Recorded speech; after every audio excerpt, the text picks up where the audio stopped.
tenido una primera hora de programa lleno de emprendedores, de gente que le gusta innovar y que de verdad están haciendo un trabajo que vale la pena destacar por la valentía que han tenido de saber cómo innovar y cómo llevar al siguiente nivel sus emprendimientos en medio de esta situación que estamos viviendo del coronavirus. Queremos continuar nuestra segunda hora de programa con gente muy brillante, así que Marta, cuéntanos quién es nuestro siguiente invitado.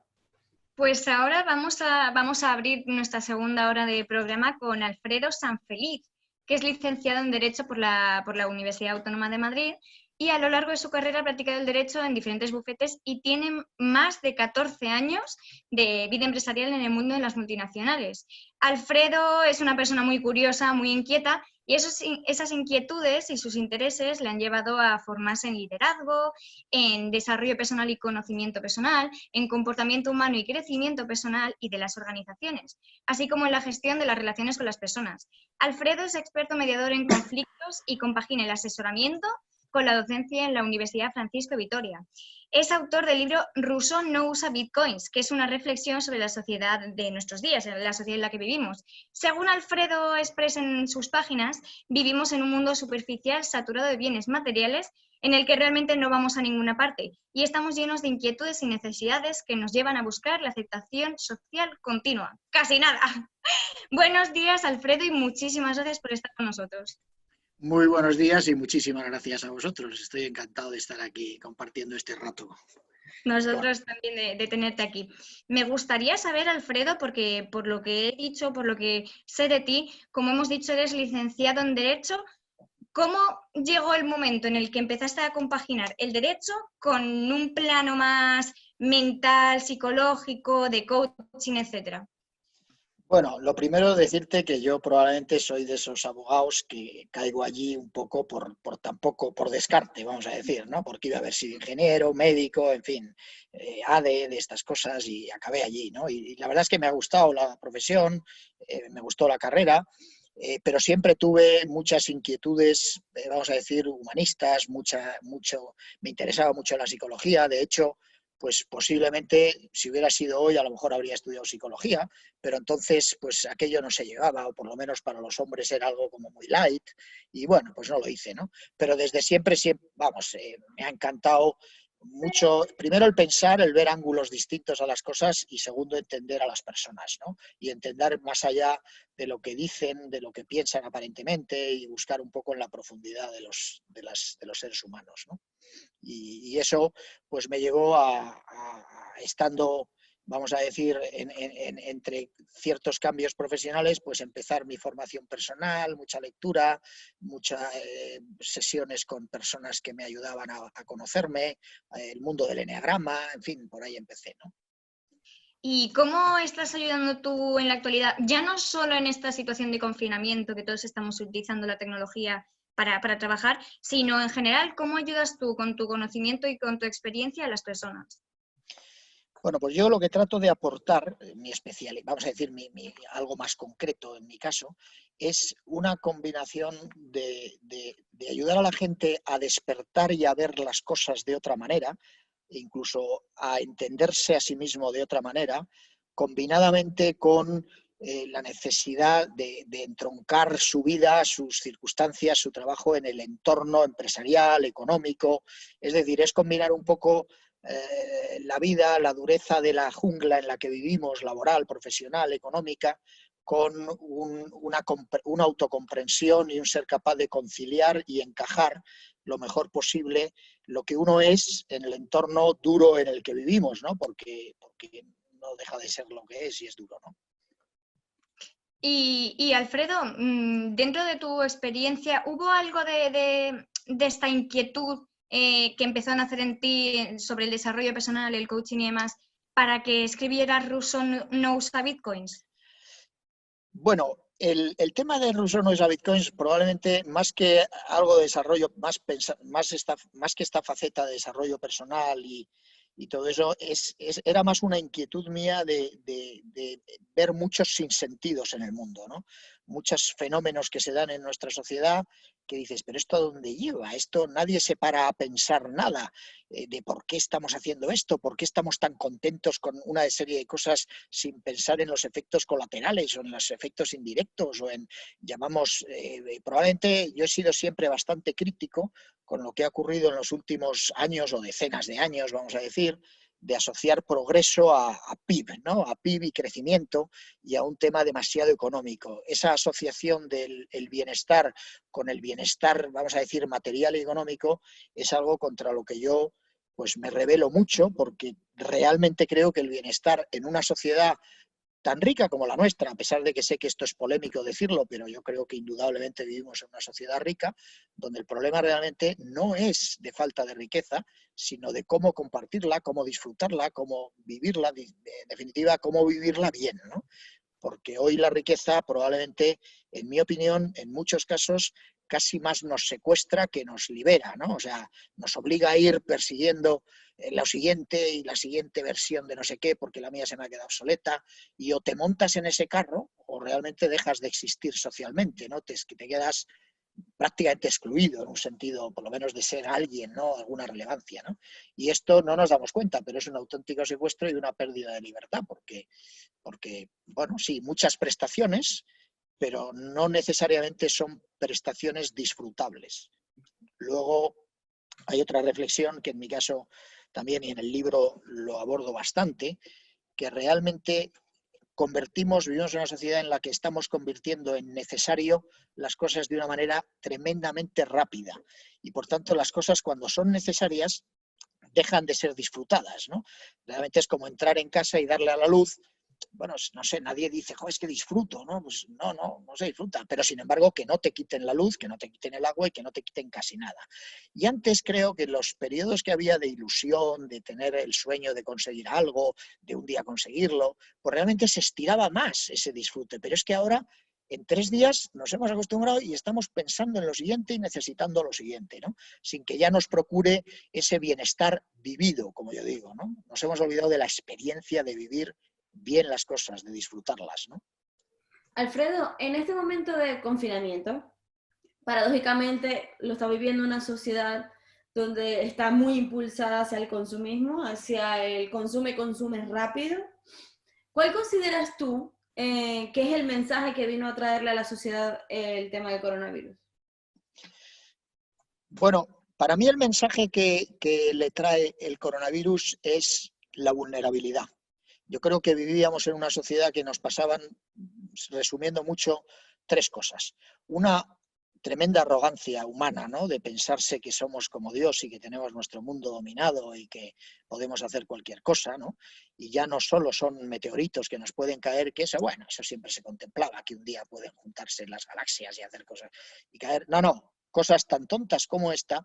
Vamos, digo tan tontas en el sentido de un pequeño bicho, ¿no? que nos contagia la gripe, una gripe especial y maligna, pero también hay muchas otras cosas que son igualmente peligrosas y que nos pueden llevar al pánico de la manera más tonta y sencillamente los hemos despreciado, nos hemos creído los dueños del mundo y capaces de controlar todo, ¿no? A su vez esto yo lo mezclo con una segunda idea, que es que hemos vivido con un exceso de financiarización, de peso de las lógicas del dinero, de la rentabilidad, de la competitividad, y es una competitividad además en productividad, que nos lleva además a que el largo plazo lo hemos despreciado, el medio plazo. Nadie se puede parar a pensar en los efectos indirectos, los efectos colaterales, aquello que no es rentable hoy y mañana y que no me da fruto este trimestre. Y por tanto, claro, todos estos análisis que se hacen preventivos se han olvidado, ¿no? En este sentido, a mí me resulta muy curioso lo del vídeo este de Bill Gates de hace 5 años, ¿no? Donde claramente, no es que hiciera una predicción de esto, que probablemente esto lo podría prever cualquiera, no hace falta ser tan inteligente. Lo que él decía es que nos iba a pillar como siguiéramos así, pues sin habernos preparado, como estamos preparados con los ejércitos para unas cosas, o claro que son. Entonces, esto es otra de las cosas que esta competitividad, estas lógicas del dinero nos hacen abandonar de verdad la reflexión, y el que reflexiona más o menos se le paga una patada porque en general tiende a molestar en la velocidad de generación de cosas, ¿no? Es alguien que no pienses tanto, ¿no? Más o menos, ¿no? Y luego Lo tercero es que yo creo que el mundo occidental principalmente, ¿no? Pero tiene unas dosis de analfabetismo emocional enorme. No se conocen ni socialmente ni individualmente. La gente dice que quiere cosas que realmente las quiere muy superficialmente, pero que si escarbas, pues realmente sus preferencias profundas son otras, ¿no? No analizamos nada si somos coherentes o no en lo que decimos. Y bueno, yo creo que yo soy un enorme, y el libro realmente era un enorme promotor del autoconocimiento a nivel individual y a nivel social, ¿no? Y creo que por donde hay que trabajar es por ahí, ¿no? ¿Tú crees, Alfredo, que esta situación de reclusión, que realmente tenemos mucho tiempo para pensar, va a cambiar realmente algo en nosotros con respecto a las ideas que tú has expresado en tu libro? ¿Crees que realmente nos va a servir de algo? Bueno, vamos a ver, servir sí. Yo creo que todas las experiencias, especialmente las malas, sí sirven y enseñan, ¿no? Aunque solo sea, bueno, pues mantener recuerdos y vivencias distintas de las cosas. Para mí está siendo enriquecedor. También es verdad, yo he pasado por el hospital y entonces he tenido unas vivencias pues muy especiales allí, duras, a veces con miedo, ¿no? Y me ha hecho, a pesar de yo estar bastante trabajado en todos estos campos, pues lo de sentirse aislado, sentirse un poco apestado en un momento dado, de manera comprensible, porque tienes que comprender a las personas en el hospital, los que te cuidan, ¿no? Pero no deja de ser un momento durísimo de aislamiento y de soledad cuando estás muy preocupado, casi, bueno, por la vida, a ver si no vas a salir, porque claro, ves la televisión y realmente es terrible el ambiente, ¿no? Entonces, en ese sentido yo creo que experiencias para todos va a dejar muchas y siempre será interesante. Lo que pasa es que lo que yo creo, y le decía el otro día a un amigo, es que el coronavirus no nos va a cambiar tanto, pero no porque no vayamos a cambiar, sino porque ya habíamos empezado a cambiar al margen del coronavirus. O sea, yo creo que el mundo ya estaba empezando a montarse de manera muy clara y además incrementando la velocidad mucho, gracias a Dios, quizá con mucha confusión, pero sí con una decisión de que no podíamos seguir como estábamos. Y, por ejemplo, en este plano económico, pues te diría que después del libro, que el libro tiene 1 año y un poquito, ¿no? Pues ha habido una serie de muestras de los foros económicos, el poder económico tremendamente, bueno, en una dirección, en mi opinión, muy, muy adecuada, ¿no? Donde ponen la rentabilidad en un plano posterior a otras cosas, ¿no? La creación de un bienestar de verdad, el cuidado del planeta, el cuidado de las personas, en fin, todo lo que sabemos, los ODS, todas estas cuestiones, de una manera tremendamente marcada, porque yo que soy tiendo a ser crítico en general, ¿no? Pues creo que es tremendamente satisfactorio cómo está girando ese mundo, ¿no? Lo que pasa es, yo también vivo muy en entornos empresariales, pertenezco y estoy muy involucrado en el Instituto de Consejeros, donde hacemos reflexiones sobre cómo deben los consejos de administración lidiar con todo esto. Y, hombre, hay un despiste enorme porque es muy difícil, o sea, cambiar viejos paradigmas, incluir, bueno, este tipo de paradigmas nuevos, de visiones nuevas, es complejo y ni yo mismo tengo soluciones, ¿no? Puedo tener interrogantes, puedo tener líneas que creo que hay que trabajar, pero no verdaderas soluciones, ¿no? Hay que irlas construyendo un poco entre todos, ¿no? Alfredo, cuando Marta te presentaba, hablaba un poco de tu ser ese como mediador, solución de conflictos, etcétera, ¿no? Y obviamente estamos en una situación crítica donde, bueno, yo siempre he dicho, esto está sacando lo mejor y lo peor de la gente hoy en día, ¿no? ¿Qué consideras tú que deberíamos tomar en cuenta la sociedad en líneas generales para trabajar esto más allá del conflicto que se está generando de si se tomaron las medidas correctas o no se tomaron las medidas correctas, sino de buscar una solución en aras de proteger tanto la economía como la sociedad en líneas generales? Bueno, yo lo primero que creo que tendríamos que como sociedad aceptar es que las cosas son mucho más complejas que como nosotros las queremos ver. A mí hay un pequeño chiste de estos viñeta que me parece magnífico, lo vi hace poco tiempo, unas semanas o unos meses, que es, por un lado, una cola enorme hacia una casilla, un paso que dice simple but wrong, ¿no? Simple pero equivocado, y está todo el mundo allí, ¿no? Y en el otro lado, la otra alternativa es complex but right, ¿no?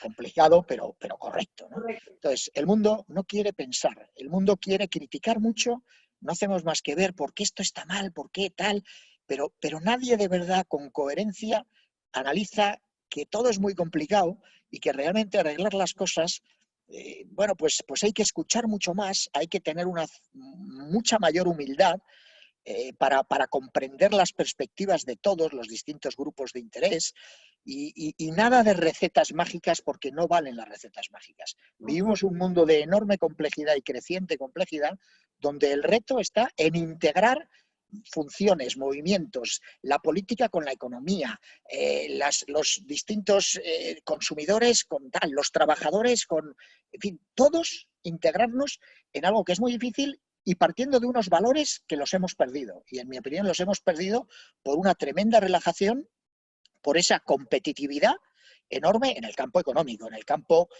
periodístico, de los medios de comunicación. Se hacen cualquier cosa por llamar la atención. En la política ni te cuento, vale todo para sacar un voto, ¿no?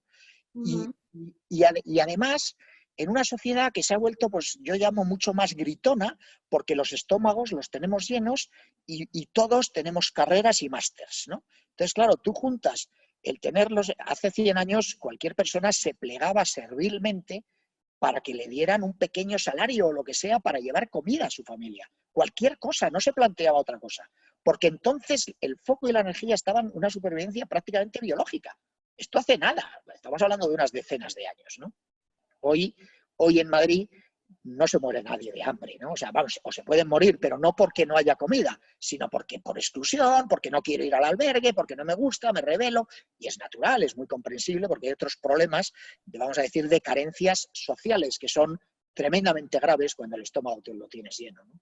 Y todos los fenómenos de agresividades, de ansiedades, de desasosiegos, se producen, bueno, pues tanto o más que cuando el problema era el hambre, ¿no? Que por lo menos al menos se sabía a dónde dirigirnos. Hoy no sabemos, damos vueltas como locos porque no sabemos a dónde ir, ¿no?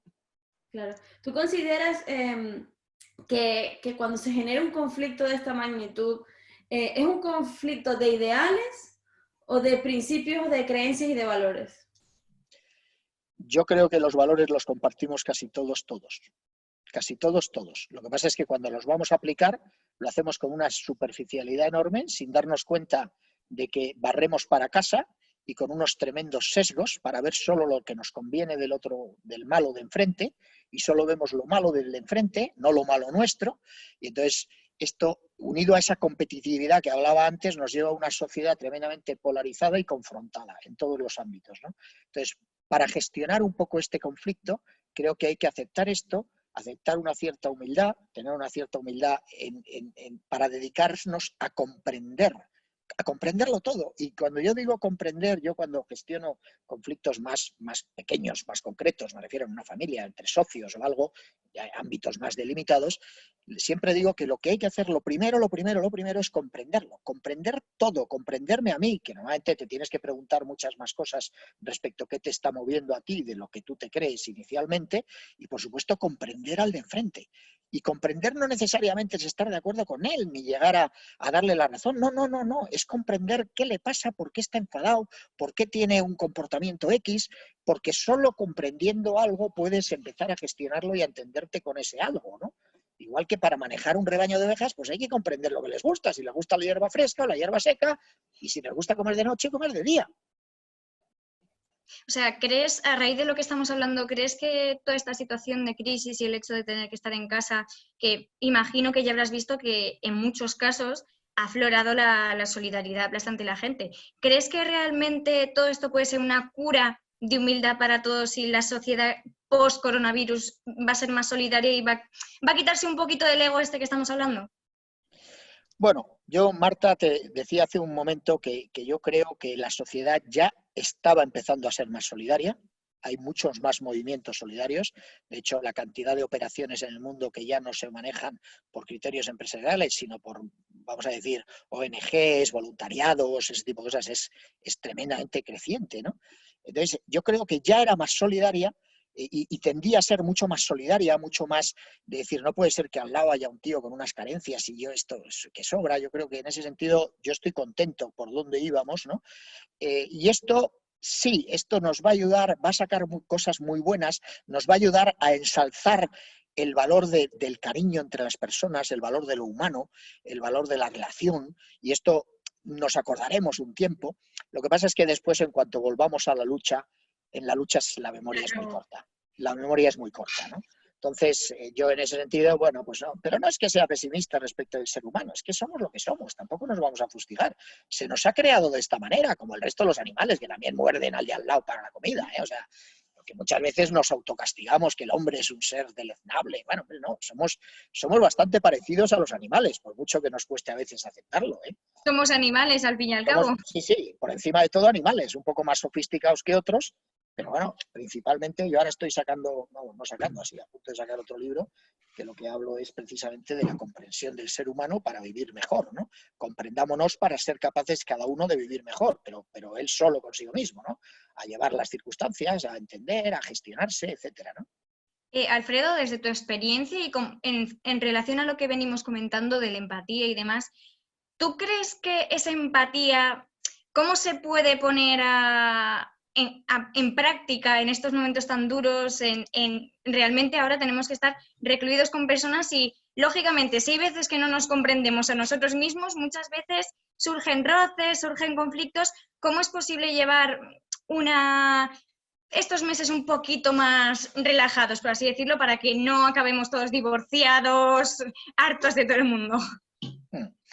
Bueno, yo una de las recetas bastante mágicas, en mi opinión, para vivir situaciones difíciles en las que uno está implicado, es tratar de disociarse, ¿no? Siempre hablo de disociarse, es como irse a Marte a ver qué pasa en la Tierra, o salirme de la relación y colocarme en otro sitio jugando a simular que lo estoy mirando como un espectador, y entonces eso te lleva a comprender mucho mejor aquello en lo que tú estás irascible porque lo estás viviendo.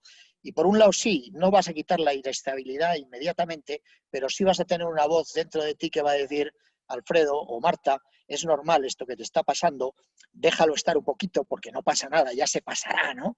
Entonces esto es una ayuda, el autodiálogo interior es una cosa que yo creo que ayuda muchísimo, pero que pasa por incrementar los niveles de consciencia, ¿no? De las cosas, ¿no? Y como una cosa es la emoción, otra cosa es el pensamiento, y bueno, pues es una receta que yo suelo dar mucho, incluso físicamente. Jugar a colocarse, yo estoy aquí, mi marido está allí o mi mujer, y entonces vivo como lo siento, me pongo en la otra persona y cómo lo siente ella, y luego me coloco en otra posición como observador, y la verdad es que es sorprendente lo que el cuerpo escucha y aprende con ese cambio de posiciones, ¿no? Es muy, muy valioso y muy tontorrón, y son lecciones que yo uso mucho cuando hablo con la gente, ¿no? Alfredo, perdón Marta, en este tiempo de confinamiento y lo que decía Marta de estar, bueno, compartiendo espacio y tiempo que no estamos acostumbrados a compartir con una persona, porque uno dice, bueno, la pareja, sí, yo tengo una pareja, pero mi tiempo con mi pareja se reduce al tiempo que estoy en casa, porque si tengo jornadas laborales muy largas, entonces como que nos vemos ya en la noche, compartimos, hacemos la cena y nos vamos a dormir. ¿Qué tips le puedes dar a las personas para alimentar esa convivencia de manera que sea una convivencia sana, productiva y un poco alejada, aunque necesario el conflicto, pero un poco alejada del conflicto que genere roces? Sí, Andrea. Bueno, mira, vamos a ver, yo lo primero que te quiero decir es que yo soy poco de tips, en el sentido de recetas universales, muy poco. Y una de las cosas que más me ha saturado en estos tiempos es el exceso de soluciones, receta, haga esto, cómo enfrentarse a no sé cuánto, cómo... bueno, lo comprendo, pero mis reflexiones siempre son un poquito más amplias, ¿no? Y yo creo en la individualidad del ser humano, en que compartimos mucho, pero a su vez somos tremendamente distintos unos de otros, y cada uno tiene nuestra historia personal, nuestros sufrimientos, lo que nos alivia, lo que nos complica la vida, lo que nos desasosiega, y todo lo contrario, lo que nos da paz, ¿no? O sea, yo una de las cosas que más paz me ha dado, por ejemplo, esto que os digo en el hospital, donde había momentos que no sabía qué hacer, era escuchar música de Simón y Garfunkel. ¿Por qué? Porque a mí me llevaba en un entorno insoportable por todos los sitios, ¿no? De cualquier cosa que pusieras en la televisión. Las series, ni tenía capacidad de verlas, entenderlas, y además me torturaban la maldad que hay, y no estaba yo para maldades.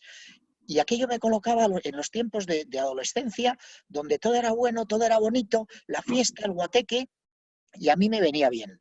A algunas personas les va bien mantener la disciplina, a otras no. A lo mejor les va bien aprovechar y decir, pues me voy a regalar un tiempo de informalidad. No lo sé. Lo que sí que creo es que, y esto sí es mi receta, mi tip, es que todos deberíamos de pensar un poco de verdad, observarnos y preguntarnos, ¿qué me viene bien? Y entonces un poco esforzarnos en hacer eso que nos viene bien y salir del dejarnos en aquello que no es bueno, como no es bueno dejarse comer aunque no estés confinado, como no es bueno dejarse no sé qué, y sí hacer un mínimo esfuerzo para que aquello que pensamos que nos viene bien, hacerlo. Ahora, si a mí me viene bien durante un tiempo, oye, me voy a abandonar y voy a probar esto porque qué maravilla, me lo han regalado y no pasa nada y volver. Pues tampoco está mal, ¿no?